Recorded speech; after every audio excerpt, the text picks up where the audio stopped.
Hello friends. आज हम class 9 के साइंस के चैप्टर नंबर 12 साउंड के एग्जाम्पलर प्रॉब्लम्स डिस्कस करेंगे। तो क्वेश्चन ये है कि sound produced by a thunderstorm is heard 10 second after the lightning is seen. Calculate the approximate distance of the thunder cloud. Given sound speed of sound is 340 metre per second. तो हमें दिया हुआ है कि कोई एक थंडर स्टॉर्म आएगा, तो उसमें जो साउंड होता है थंडर का वो 10 सेकेंड बाद लाइटनिंग, जब लाइटनिंग देखते हैं हम उसके 10 सेकेंड बाद थंडर का आवाज आता है।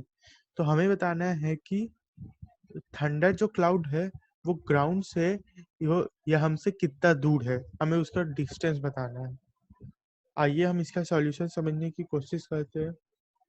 तो first of all we should try to understand by a diagram. So suppose this is the cloud where the thunderstorm takes place, and this is our surface. So let the distance of this thunder cloud from ground be x, from the observer be x. Okay. तो तो हमें क्या दिखता है, इस observer जो यहाँ है उसको पहले लाइटनिंग दिखाई देती है और उसके 10 सेकेंड बाद उसे थंडर सुनाई देता है। तो हमें बताना है कि ये x डिस्टेंस क्या होगा। ओके। तो तो suppose lightning produce हुई, तो we should see the solution that's given.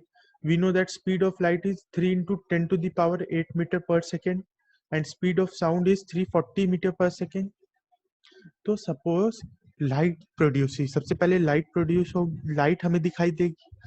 तो लाइट को ऑब्जर्वर तक पहुंचने के लिए कितना डिस्टेंस ट्रेवल करना पड़ेगा, x। Okay. And its speed is 3 into 10 to the power 8 meter per second. Okay. So time taken by light to reach the observer is TL equals to x upon 3 into 8 10 to the power 8 second. Okay. Now अब suppose यहाँ पे thunder produce हो रहा है, तो उसे कितना time लगेगा ऑब्जर्वर तक पहुंचने के लिए, वो साउंड वेव को ऑब्जर्वर तक पहुंचने में कितना समय लगेगा। तो distance is x and the speed of sound is 340 meter per second. So time taken by sound to reach observer is ts equals to x upon 340 second. Okay. तो और जो ऑब्जर्वर है उसे उसे जो थंडर है वो 10 सेकेंड बाद सुनाई दे रहा है, यानी कि जो लाइटनिंग और थंडर का ऑब्जर्व लाइटनिंग और थंडर के साउंड का ऑब्जर्वर तक पहुंचने का समय है उसमें 10 सेकेंड का डिफरेंस है। That is ts minus tl equals to 10 second. that is x upon 340 minus x upon 3 into 10 to the power 8 is equals to 10। हमें पता है कि 3 into 10 to the power 8 जो है वो 340 के कंपेरिजन बहुत बहुत ज्यादा है, तो ये टर्म बिल्कुल नेग्लिजिबल हो जाएगा, this term.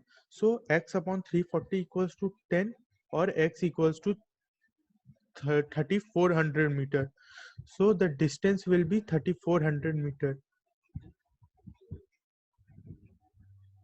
So that's the distance of the thunder cloud will be 3400 meter from the observer. So that's it. Thank you.